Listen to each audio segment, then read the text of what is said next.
All right, we're talking about something about agents, right? What is it today? Real estate agent to do your BPOs. Get a real estate agent to pull comps. That's it. Yep. All right, man. I need you to walk us through. Comps. Yes. Yeah, I'm going to start us off briefly. And what I want you to do is I want you to walk us through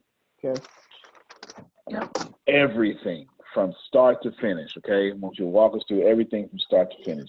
Essentially, ladies and gentlemen, when you do real estate, you're going to need you an agent to pull properties for you. And in its simplicity, you want those properties to be pulled in a manner in which it serves you. Your computer restarted because of a problem. All right. So, anywho, you say hear me though? All right, my computer's restarted because of a problem. You're gonna let me get more realistic here. Yeah. Get more realistic. My agent knows that I want a certain type of house, not built after 1985. Well, this is when I was doing single family. I don't do this anymore, but not built after 1985. 3-bedroom, 2-bath, and I forget the square feet. I think is it 2,000? No, I think 2,000.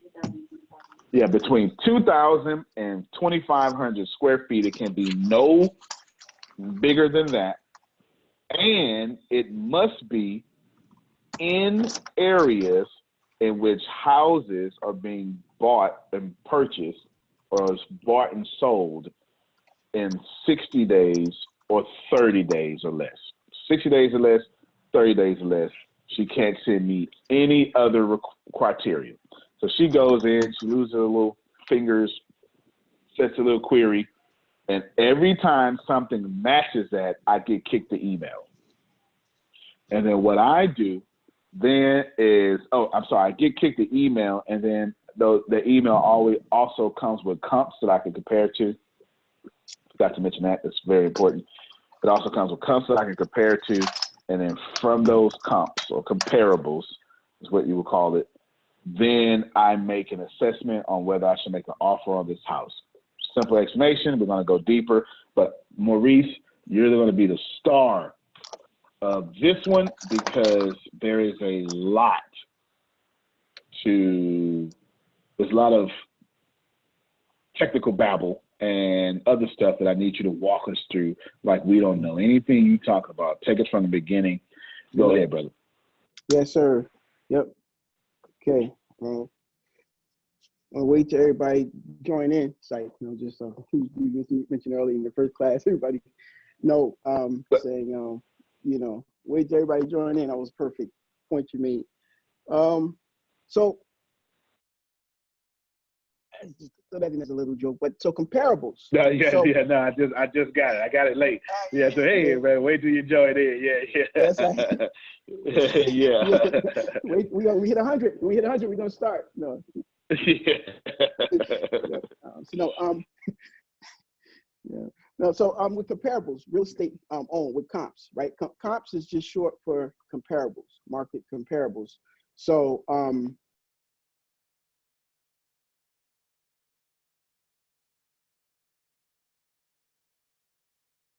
I lost you. You still there?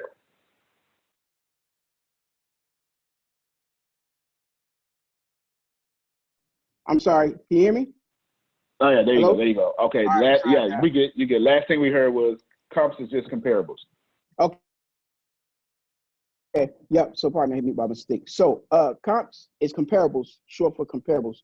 And the topic is get your real estate professional to pull REOs for you. Get your realtor, real estate professional to pull REOs for you. Now, I just want to mention about Realtor and Brandon. Realtors have did the brilliant job, as we talk about the brilliant job of making. When you think of realtors, you think of real estate agents. They did a brilliant job of branding in that way. Realtors is a brand, and they're a third-party entity. Realtors is the National Association of Realtors that trademarked the Realtor symbol. Realtor is a realtor. So when you think real estate, when you see Realtor, most people think Oh, and that's an example of the type of branding you talk about, Antonio. Because when you think of that, you definitely think of Realtor, of a real estate professional. So Realtor is a trademark name, and it belongs to the National Association of Real Estate Brokers. I'm a realtist, happens to be a subscriber, a member of NAREB, the National Association of Real Estate Brokers. That's a conversation we can get into and talk about another time. I just wanted to throw that out there about Realtor. Yeah, and that's a branding tool tactic that they are very successful in. Yeah, you should get into it. I didn't know any of that. So I didn't know any of that. You should get into it. Yeah. So yeah. Okay. So Realtor is national. They was established in the 1920s, I believe. And there was association. It was a third-party association. They are actually one of the largest lobbying entities in the real estate. They lobby for a lot. They have a lot of power in the real estate industry. They're advocates for the real estate professional. And what comes with that is they also become, they have to take the good with the bad. So anytime anything happens, steering, redlining, blockbusting. Steering is when you steer clients away from a particular area because of one of the protected classes. So protected classes, and you steer a client from the south side of an area to the north side because you feel that they're better suited to be living in the north side for your own reasons. So steering, that's pretty much what steering is. Blockbusting is when a person sells and they bust up the block, or they go around and say, hey, somebody, one of the protected classes moved in up the street. You better get ready to sell your property. Once one move in, that's when it all happens, and it all deals with the protected classes. So that, and then, redlining deals with the money portion, insurance and banking. When you don't lend or you want, yeah. So, all right. Realtors, when they was established in the early 20s, they're definitely an entity that is a lobbying entity. However, in the 20s, we weren't able to be realtors until in the 20s. And realtors, they were on the side of, it was on the wrong side of history and at that point, because blacks and minorities were not able to be real estate agents at that time. This was around the time 1968, the Fair Housing and all that happened. And 1968 Act, the Fair Housing Act of 1968 happened as a result of, history that we know about, Martin Luther King being assassinated. And 7 days right after that, that's when that act was signed into, or it was signed in. Just prior to that, NAR and NAREB and, blacks and those fighting for rights to be able to purchase real estate was on the front line, and they were in a battle to be able to have the ability to even buy real estate, own it, much less, when we still have deeds. So that's we have deeds that say that you can't even sell to a minority, much less, lease own. The only way that they could be able to be part of a property is that they're short stay there, and as long as they're working, that's the only tie to this real estate that they can have. So just that part of it is one part of the of why NAREB exists, and why I'm just really mentioning Realtor and Realtist and real estate professional. So know that when going in, that when you go after, seek out now. And here's another point too: if you can seek out a realtist in your area, you'll find a good quality agent to work with. There's a bunch in Texas. There's some people in Texas I know that are, very good. Andrea Cooks, she's a good. She owns the exit agency there. But my point for mentioning any of that is that most of the realtors are very they're sharp and educated, and they're in the know, and they know their industry and they know their market. So you're going to get a person that knows what they're doing and know their stuff. So I just wanted to kind of define that realtor and realtist. That makes plenty of sense. Whoever would have known? There's so much history. Okay, so how can I'm gonna feed you a few questions. I don't know real estate at all. How can I go get an agent? Okay. So first thing you want to do is identify first. start with just with me. You don't know anything about real estate. Identify where you are. And I like to say, come into real present time right now. Just get present. Where am I at right now? What room am I looking at? What's the color of the wall? That to that point. Come into present time and identify my role and what I'm looking for. Identify what exactly I'm doing. Okay, I want to buy a real estate piece of property. I want to buy a property, and I want it to be my first investment property. I'm gonna still stay living where I'm at, or I'm identify where I'm at, and what exactly I want to do, and know exactly that. And then at that point, you can identify the proper agent. Because a lot of times, if you just go and just say, I'm going to pick a realtor or somebody that's, I'm going to pick up the phone and call the nearest agent, the first agent I come into contact with, sure, they're going to tell you, sure, I can help you, and like going back to the Dunkin' Donuts story, it's like pulling up the Dunkin' Donuts drive-through window, asking for 8 quarts of 0 W20. And, and they ain't going to be able to give it to you. They pour liquids. They can fill they're going to fill you up. But, it's going to be coffee, or some hot chocolate. You know what I mean? So,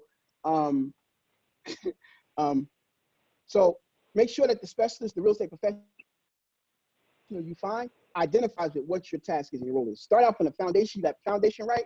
Then when you build, the higher you build, you have a 30, structure. So if you start at the beginning and having the foundation where you have the right agent for the right job, for the right task. So if I'm looking for an REO agent or someone that's going to be REO is real estate owned. That's the term that the bank use. That comes real estate owned because it's real estate that's owned by the bank. It was once owned by someone else. So it becomes real estate owned REO. And that's a term that's used for real estate owned. So let's say I'm just going to pick this target for this purpose. I want to buy my first piece of real estate, and it's bank-owned real estate. And so, I heard that I could find some good deals from HUD and Fannie Mae. I heard that the deals were out there. I heard that the best way I could find information, I could get some good deals with HUD. So that's the target. That's the path I'm going down. So what I need to do is go find me a REO HUD listing broker. Why is that important that you want to find that broker? Because he's equipped. When you do a HUD transaction, and first, one of the other things just to kind of be mindful of is there's no cookie cutter nothing in real estate. There's nothing that is like one size fit all. There's not every deal, every transaction is different. Every investor is different. Every scenario is different. No matter how much it appears saying just there's no cookie cutter way to look at it. So and go into every transaction with that expectation and knowing that it's different, even though it's the twin, it's the second half of the twin that you bought last year, it's going to be different. It's the same, right there, it's going to be different. So you found out that you want a HUD property and that you found that you can get some good deals.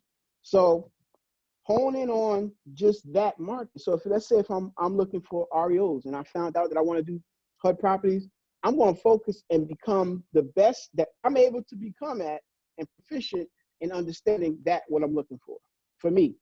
And then I'm going to be equipped because once I'm as good at it or proficient as I can become at it, then who I seek out is going to be just as proficient, if not, well, we attract to us who we are, and then so if I'm, and then always start with me, it always start with you and knowing that you have to put in the work to get out of it what you want.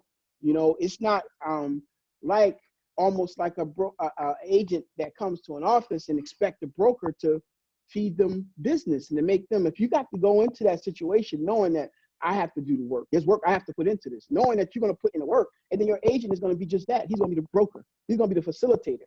He or she is going to be the facilitator to get you to the next stage of, next stage of the game. Or, so our REO broker, you want to identify the right broker. Very key, very, I can't stress how much that is needed. Write that part down, that you want the broker to be a broker that specializes in whatever it is you're looking for. So if I'm looking for an REO, first property, I heard the deals are out there with HUD and bank-owned properties. So let's throw Fannie Mae in there too. HUD and Fannie Mae properties, right? because here's why those deals are that way and they are good. Because when you get a HUD property, you purchase something that's called PMI, private mortgage insurance, or MIP, depending on what type of a loan it is. So you're getting private mortgage insurance on the property. So when you get private mortgage insurance on a property, it's just like any other insurance. That protects the mortgage. You know, you borrow money. Money is just like a commodity. It's just like something you go pick up off the shelf. You know, borrow money is cheap. It's like a product. So you borrow money, just like a vehicle, your automobile. Think of money as being like your automobile, and you buy insurance for your automobile. It's the same. So mortgage insurance is purchased, and that mortgage insurance is in the event that you can't pay me back or you can't pay the bank back. Now, hence is why an FHA loan is not always the best loan for a person to get, because an FHA loan has mortgage insurance on it for the whole 30 years of the loan.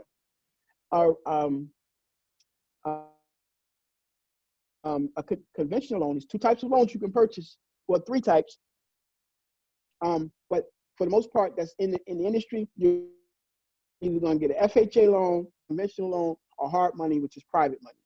So an FHA loan comes with, you have to purchase private mortgage insurance or mortgage insurance for that loan for the whole life of that loan. 30 years, you're going to pay whatever that dollar amount, $116.12 each month on that mortgage loan for mortgage insurance for the life of the loan. So at the end of the day, if we know anything, right, from any mortgage that we purchase, right, the amortization of it, how it's amortized. Amortized comes from the root word morte, right? Amortized. And the root word morte means death. You kill off slowly. Kill off slowly. Morte in Spanish, I believe, it means death. So amortize. You're amortizing the loan, and I don't want to get caught up in that. You talked about earlier, Antonio, making it too much. But you know, amortizing the loan. So the amortization of a loan, the bank makes you pay off the interest first. So if you have a 30-year mortgage, the first 10 to 20 years of that mortgage, you're paying off the interest. You get it. It's all very right. glad you're talking about this. Yeah, very glad you're talking about this. That thick pile of papers you get when you buy your loan, that loan is amortized over a 30-year period. And when they call it amortized over 30 years, so you're paying, the way you get your mortgage payment down to be so low is they amortize over 360 months, over 30 years. And they're amortizing it, and the payments are based on 30-year payout and your interest rate. So at the beginning, the first 10 to 20 years of the loan, you might pay on a $1,000 loan, $996 will go towards the interest only. So of that $1,000 payment, $4 goes towards principal. So that $200,000 loan now becomes $4 less than the first month. All that goes towards to the bank. So now here's, you paid into the bank, you paid your points, the cost of getting into the loan, you paid the points, all the fees that it's a closing cost, and all associated fees that go with acquiring a mortgage. You paid all that to the bank up front. Now they're getting all their money up front by way of the way that it's amortized. So it's a $1,000 payment, $997 goes towards interest. The bank is recouping their money first, getting their money back first. I lent it to you now. So now on top of that, you have mortgage insurance. So that MIP, the mortgage insurance, once that loan defaults or the borrower defaults on their loan, the government don't own the loan. Fannie Mae or HUD, they're not in the business of getting money. They guarantee the loan. They guarantee that it will be paid. So a lot of people think that HUD is giving me this loan. A person they start losing, missing payments. They call HUD, or call HUD to get some help. HUD is really not the entity that's going to be able to help you. They're going to direct you to somebody that can help you. HUD, the government, just guarantees that loan. They say, all right, if they don't pay, If they meet these criteria, here are the steps. Here's the criteria that they need to meet. X amount of FICO score, no missed payments in the past 12 months. The criteria they set, HUD says, all right, we'll back that loan. We don't even have a credit score. Another thing, that's a myth. And people think that, well, I have to have a certain credit score. VA loans and HUD loans don't have credit scores. It's the overlays that the bank put on it as a protection to make sure that they'll get paid. So the bank will say, okay, HUD's guidelines is no credit score needed. If it's challenged or there's challenges with it, we require a letter and let's look at it. Let's explore it, because HUD's purpose is to get people in homes. That's the whole design. That's what it was supposed to be designed for. Really, to get low-income people and minorities into the homes and people that would not necessarily be able to purchase a home. That's what it was. That was the purpose of it, or is the purpose of it. Hence is why also when you first buy a HUD property, the first 15 days is for owner occupants. So it's out there in the public for owner occupant first. Then it opens up to investors, because again, the whole purpose of it is to get homeowners into the home. So, okay, now this is for the person that hasn't never bought a home and you're looking at purchasing your first house. And I just want to get in the game. I don't know how. I just wanted to do it. I'm ready. Whatever it is, let's get it done. So I'm going to go and modify. I got about 15 bands, and I'm going to, or 10 bands, maybe, even 7 or 8. What I like to say at this point is, don't wait until you have all the money. I'm gonna wait until I got it, because that time may not never come. Jump in it and get in it. When I bought my first house, I had enough money to put down a down payment, and I saw down the line getting the rest of it. I made the commitment, and then I just went after it. Like you said, make the commitment and figure it out after you get into it. So, as you figure it out, the rest along the way. I put the $1,000 down, or it doesn't even have to be $1,000. Depends on where you're at. It could be $100. HUD will take $100. They have $100 down. My point is, don't let nothing stop you from getting started. If you're ready to start, start. Because the best thing that's going to happen is you're going to find out what I need to do in order to make it happen 2 months, 3 months, 6 months down the line, than to not do anything and then still be in the same position. So start right now. Whatever it is, start, go and make up your mind to say, all right, if I'm ready to do it, whatever it is, I got. Whatever I have, wherever you starting from, wherever it is you have, start from that point right there. Start from that point and get the process started, and say I'm going to find me a HUD home. You can look up properties in your area. They have their own website, HUDhomestore.com. If you're looking, go ahead and go to that website, download that app on your phone, and look at it every day. Look at it every day. Start, because here the importance of getting into it. And when I say present time, I mean just take a minute right where you are right now and look around you. If you're in your car, look to you right. Identify where you are. What's in front of you? What's right there? Right? What color is my steering wheel? The radio knobs. Look at the room I'm in, what's in my room, what's around me, what's surrounding me right now, where am I at? And I say present time because it's important to be in present time, at all times when doing things, because it helps to make it real. And I'm only saying that to say that it's important to go out to visit some of these homes. Go stand in it, walk in the door, because you got to own it, and you got to go into agreement with yourself that I'm ready to do this. So the moment you put that conscious knowledge out, that conscious thought to do it, you already called it into your consciousness. You already called it into being, into existence.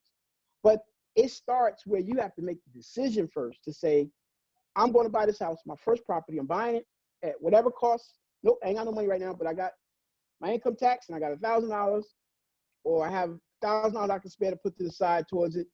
And in 6 months, I can come up with the rest.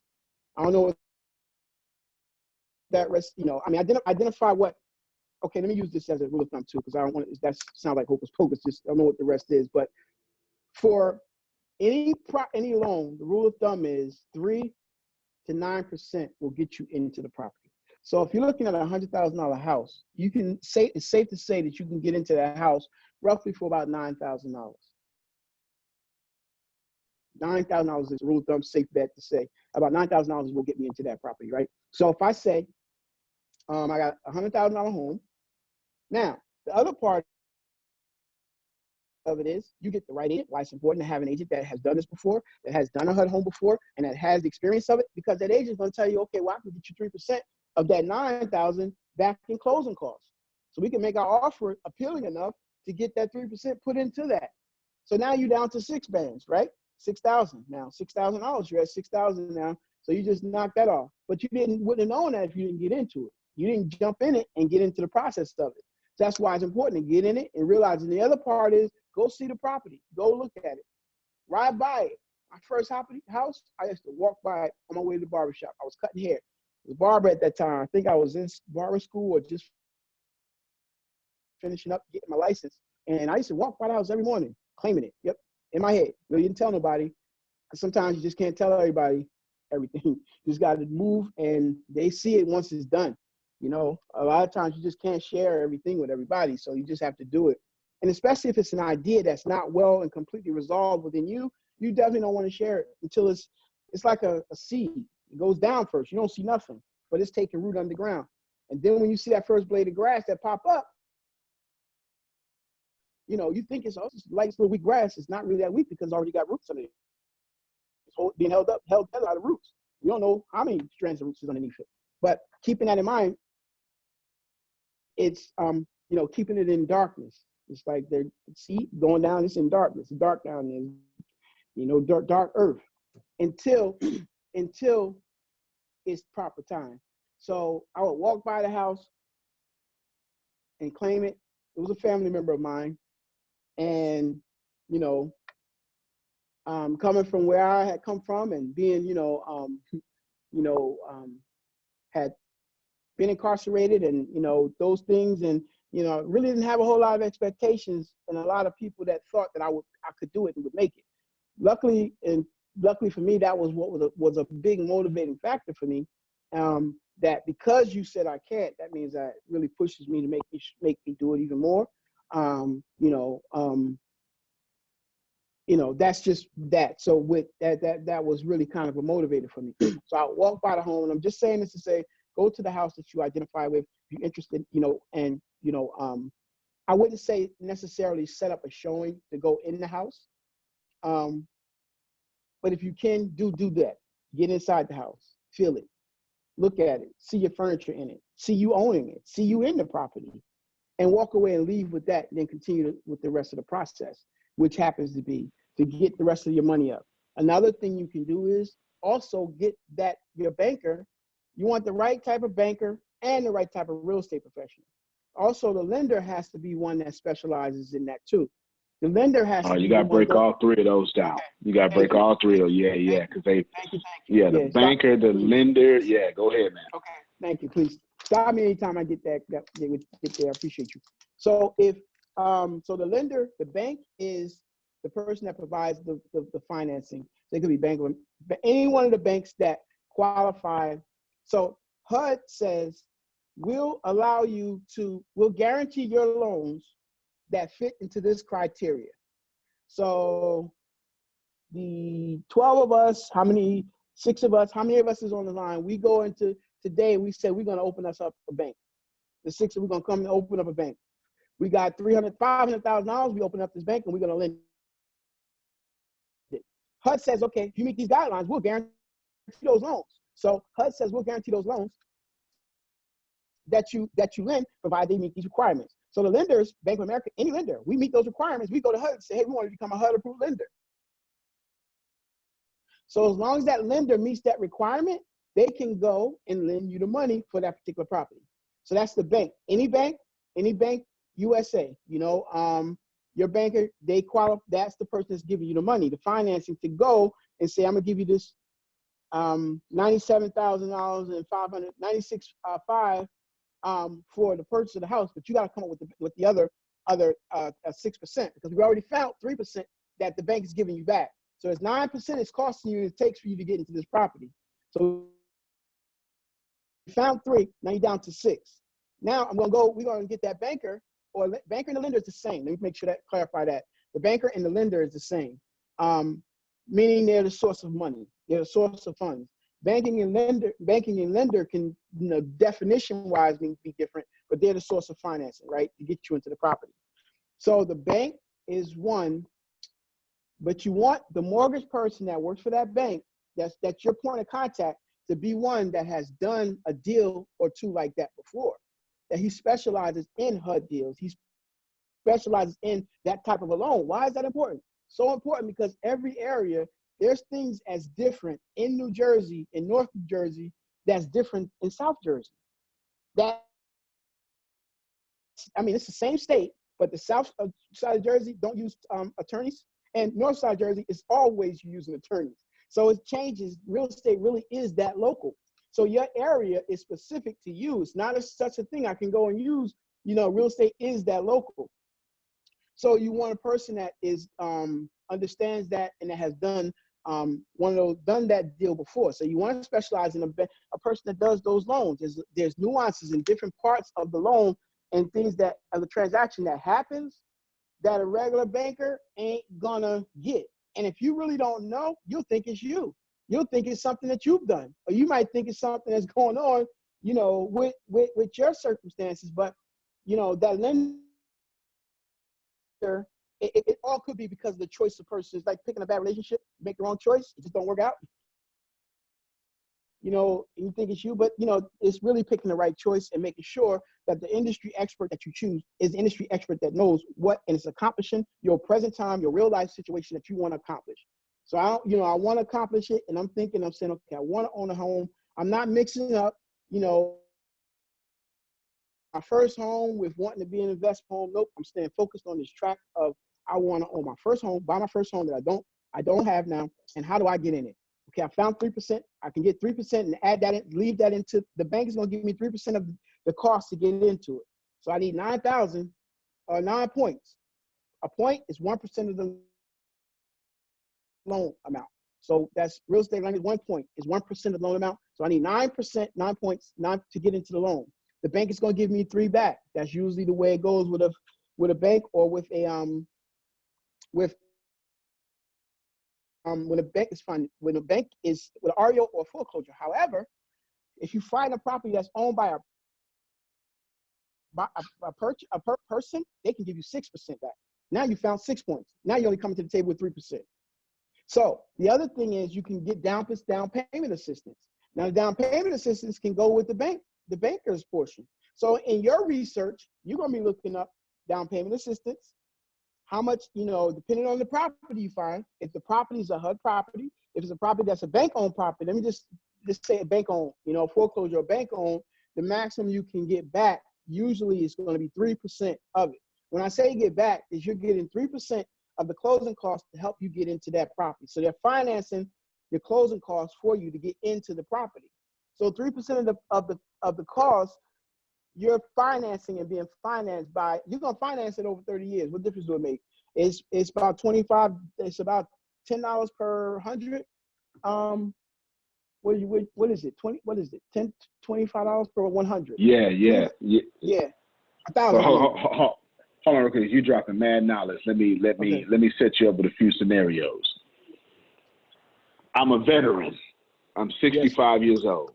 Yep. I want to get me a house. With all the information that you just said, tell me the steps. Best steps. As a veteran, you can walk into that house with $0 as a VA. A VA loan, you walk into it with 100%. It's set up so as a veteran, not only can you as a veteran walk into the house with no money and just pay the fee. Hold on, bro. If you're a veteran, because they not listening. Hold on, let it rewind all that. Because 100% no down, rewind all that. Yeah. Give it to them. Start over and give it to them.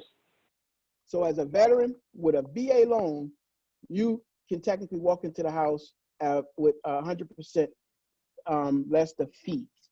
So you're gonna pay a fee, but it'll be minimal. It's not a lot. But you technically,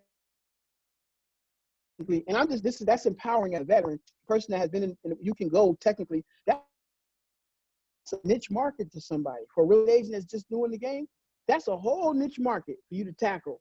and just target the veterans and VA loans and just do that and be a VA agent and just do those, because you technically yes sir, there's no there's no what do you call it, no credit. So because it's HUD, it's technically HUD. That goes with VA and HUD. They don't have a credit score requirement. The bank may have a credit score criteria or requirement, but the entity itself that's backing the loan don't. So they'll say you can go to a bank. Again, make sure you find that VA lender though, because I'm telling you, there's nuances to that. I've tried and tested this. There's nuances to it that that a regular lender, sure, I can do it. They go and lender, they go and look at the roster and say, these are the loans we can do. Sure, I can do it. But you want someone that has done it before, pretty much, makes the loan a lot more smoother. Like you want a loan lender that has done a rehab loan before. But you can walk into that veteran loan, the VA loan, with your DD-214, I believe it's called, and you go and get that, and that's proof that you've been in the and you served, and you take that DD-214, they verify it, the VA lender comes back, you can put down $100 on this property. It's designed just for that purpose, and that's a niche market, man. You just gave me an idea for any agent that's coming. That's I'm sending them right there to that, target that, that's a target market to target as a niche market for an agent to go after and target, especially in this time right now where the veterans are not really, don't get the credit, don't being treated. I mean, that's just it's a good target audience to target to help, not, and make money while you're doing it. You know what I mean? Okay, So I feel throw you alley-oop. I feel throw you alley-oop. I feel because you do it so good. You do it so good. I feel throw you alley-oop. I got somebody on the call right now. They own their own construction company. Okay? They own their own construction company. Wow. How can they partner with veterans and veteran lenders so they never have to worry about a check again? They can just serve veterans, right? In these houses, because of course these houses, these vendor loaded houses, they're not gonna need much work. You understand what I'm saying? But there may be an opportunity to work something up so they can be well. I don't know, but with your knowledge, I'm sure we have to, we might have to keep figuring this out. But with the knowledge you have right now, how can you steer us in some sort of direction? Okay. Now you said a construction company, they do the construction, right? Do construction, wants to give back all licensed, bonded, all that stuff. That's right. Want to partner with a lender and just get in on rehabbing or at least maintaining these houses, just so they can, maybe they can make an extra $2,000 a month. Some sort of, basically, how can I get to predictable revenue? Because veterans aren't going to stop being veterans, and houses aren't going to stop being houses. How can I take my small company, and then attach myself to this predictable revenue? I'm not trying to game the system. I just want to be in the flow of such predictable revenue. And we're not stopping going to war. So you're going to continue to go to war more and more. Fact. So I would say attach yourself to find the top VA lenders in your area. Find the VA lenders that are doing VA loans and attach to them and identify them and partner with them. That way it's not just one VA company, but it's every VA lender, every VA. Because every VA, you're attaching yourself to all of them in your area as far as you want to go. You can reach out 100, 200 miles out each way, 150 miles in each direction if you want, and get the top VA lender that you VA lender that's in that area and attach yourself to them. Hey, here's and your cause is you want to work with your cause is your cause, and attach so contact them. You will reach out to them, and you just reach out to them and offer them your service. Hey, I'm a licensed and bonded um, construction company, and we do specialize in working with VA. We work with VA veterans. And if you're talking to a VA lender, his primary audience may be VA lenders. Another part of that is you might want to become HUD certified too, because then at that point, not only do you do the just the VA loans, you become 203K specialist, because there's a special type of lender, a contractor that does, pardon me, the 203K rehab work. That is a steady flow of income that where I'm at, they can't even find reputable contractors for. You got a contracting company, I'm sure the same is happening there. The thing is getting in the right position, in the right place, because you can't even find reputable contractors here. It's hard to find contractors. The thing is though, is I'm not saying you're not, but have integrity and don't take on more work than you can handle, and have a reputation of completing your jobs and just do what you can do. If you have to hire more to get to do more, but that's an industry in a field that is underrepresented and is understaffed. There's a need for companies, construction companies in this industry specifically to get that HUD money, that rehab money. So it would be to contact the VA lenders. So it would be a search, and the top 1% of those lenders that do VA loans, if they exist of where they are, you want to tap them and reach out to where they are. And how do that's one of the differences that NAREP offer, right? Because NAREP have networking events where not only is real estate professionals there, you got the contractors, the appraisers, every facet of the real estate industry is at these national conventions. We're going to one, I think it's May, in a couple months coming up. But just was one, that's where we was in Vegas the last couple of weeks ago. We was at one. All the people that are there that were the industry experts, appraisers, contractors. The podcast, I did a podcast with two interviews while we were down there. One was with an appraiser. One was with a lender, mortgage lender, and a broker. And he's from California. He has a mortgage company and a real estate brokerage company in California. My point for that is how you get to answer the question of how do you get in contact with them? You go where they are. So go where they are, go to your networking events, find a NAREP chapter in your area. That would be what I would suggest. Where are you at? What city are you from, Lisa? She's in, I'll let her answer herself. Baycliff, Texas, Galveston area, Galveston County. Oh, Galveston, Texas. Oh, yeah. Texas got a big, Texas is one of the largest chapters. Texas rules stuff when it comes to voting. Texas got a real heavy hand over there so Texas is large. So Texas got a large chapter there. So find your NAREP chapter. Andrea Kutsi is a big name there. You'll know her. She's a heavy hitter down there she got a real estate company. But find the local NAREP chapter there and partner with them because you can become a member as an allied member.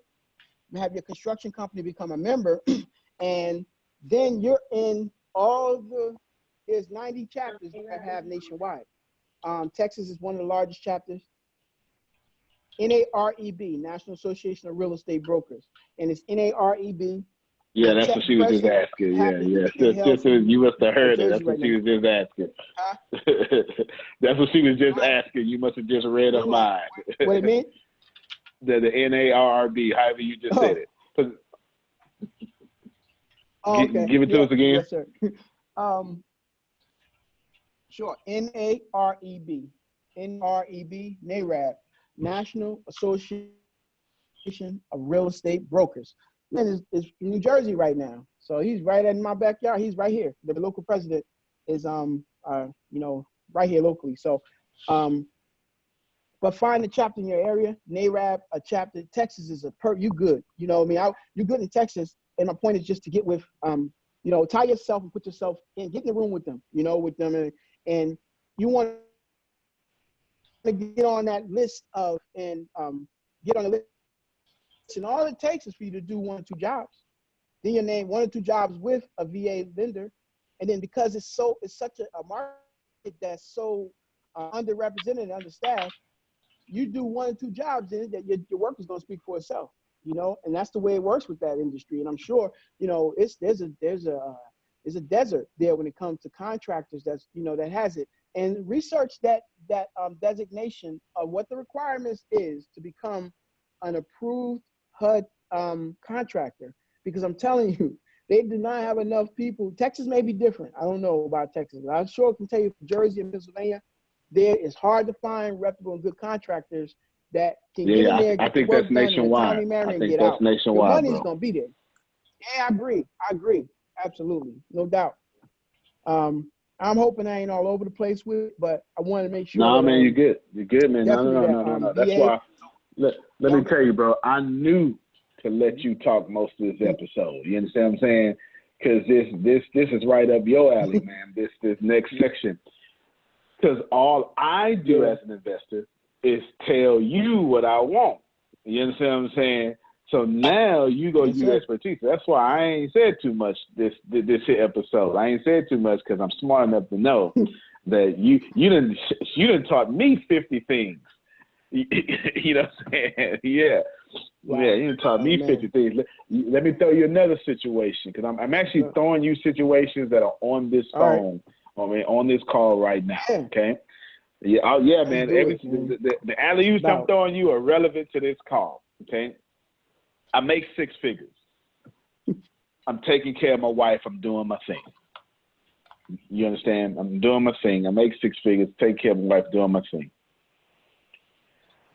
Money's not tight, but I'm looking to get out of trading my time for money.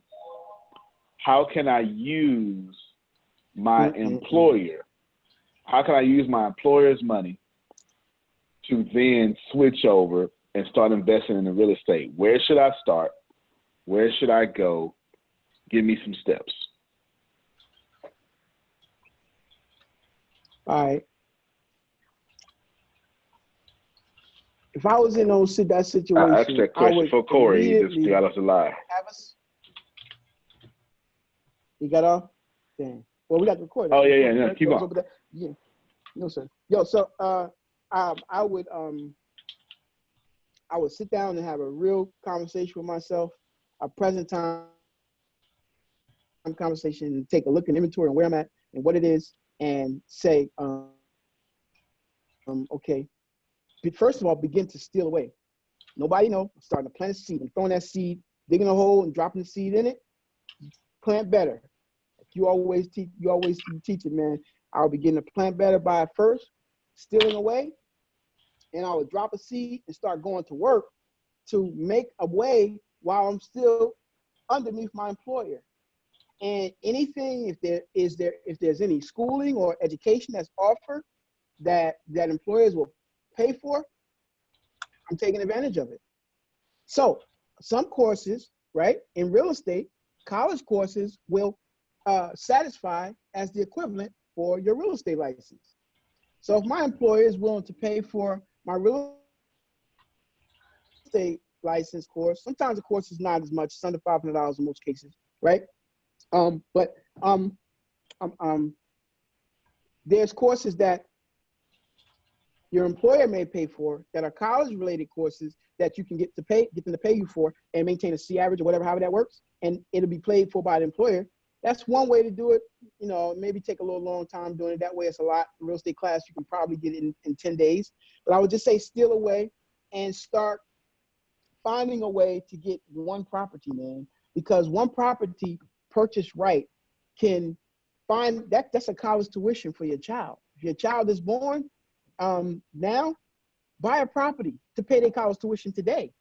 So that way you ain't got to worry about it. If you buy a property and keep it, by the time they go to college, it'll be paid for, halfway paid for, at least, because real estate appreciates if you buy right, though. The key is getting the right person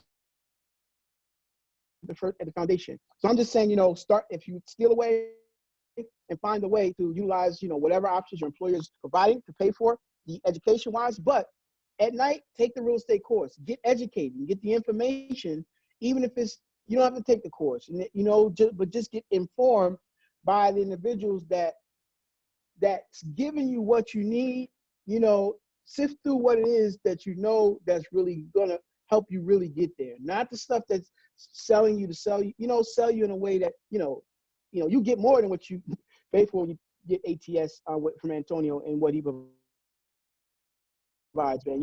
So real when you see real, and just get that information, whether you take a course. First of all is getting informed and educating yourself about the process, and enough about the process that's going to help you to get to where you need to get to, and I think that that's the first step, is really getting your mind right and going into agreement with it, because to come out of trading time for a paycheck mentality is a process and is a thought and it's a mindset, so I have to get to a place where, okay, I'm gradually unthinking that process. I'm gradually undoing that. I have to think and totally think different, and so I need to get around other people that's already done that, or other people that's striving to do that, and get around those people and see how they're doing it. There's nothing wrong with pledging allegiance to your brother so long as you don't break your allegiance. And I know nobody don't know what that means. It may not mean what that means, but it's nothing wrong with me pledging my allegiance to you and following your example. And as long as we being true to one another, I can pledge my allegiance to you as long as it's in truth. We have the best intent for one another. We have the best intent. I don't know what you know as it comes to whatever that field is. You don't know what I know when it comes to that, but we collectively, I'm pledging my allegiance to you and my all, in the sense that, so if a person knows more than what I know, I can get on the path with him and work and follow that until I'm strong enough to add my own flavor to it, if that makes sense. I'm strong enough to branch off and, and then do it myself. So it first starts with education and knowledge and becoming the best informed as best as you can about what you want to do and how you want to get there and doing it that way. So yeah, that's perfect, bro. Perfect. No, perfect. Appreciate you, man. Give us some final words and take us on out of here. All right. So with finding a real estate professional, subscribe to Start Now. Don't wait. Start now, even the process, because it doesn't cost you a thing to start the process of making up your mind to buy something or to get into it. It don't cost one dime to make up your mind and say, I'm going to do this. Like you said, after the day's cast, that we had to make up our mind to put that live show on. It ain't cost a dime for me to do it. I'm doing what you just said, to start that show, that first cast, or so it doesn't cost anything to do, to make up your mind to say, I'm going to buy my first house. Do that, and then there's a lot of little steps that you can do in the meantime. Do those things. Start picking up those little steps of what you can do right now to get the process started for purchasing. Download HUDHomestore.com is one. You can get good deals still from there, especially if it's your first one you're buying it and you're an occupant. Go get your best deal from that thing, man. You can do it. I've seen them properties go for $5,000, for a whole house. I'm like, man, but being a broker, you can't even buy it. You got to find other ways to do it. But, it's just, so there's deals there where there's equity in it. I would say start. That's what I would say. Start now. Start from right where you at. Don't let nothing tell you you can't. Get in it, jump in it with both feet, and start the process, even if you don't have the money, because what I do know for certain is the good deal always will find the money. So a good deal will always find the money. Set it up, get the process and get it in step and get it in place. The good deal will find the money, and you'd be surprised at what will happen for you when you start walking towards it. You start making a commitment to yourself and you make up your mind to say that I'm going to do it. You'd be surprised at what doors open up for you. By the author, the originator of the universe, by whatever name we choose to call them, and whatever energy we use, will open up doors. So that's what I have to add. And I thank you for the opportunity to share that. No doubt. Appreciate you, man. Thank you very much, ladies and gentlemen. Yeah, no, that's good stuff, man. Appreciate you. Thank you very much, ladies and gentlemen. We're so grateful. I knew to take a back seat on this episode, let my man Maurice, broker of 3, soon to be 4 states, getting ready to be president of everything out there on the East Coast. And I'm so grateful to have his presence there. Do me a favor, and Maurice, as soon as you hang up this call Deanna real quick. And ladies and gentlemen, I'm so grateful for all of you.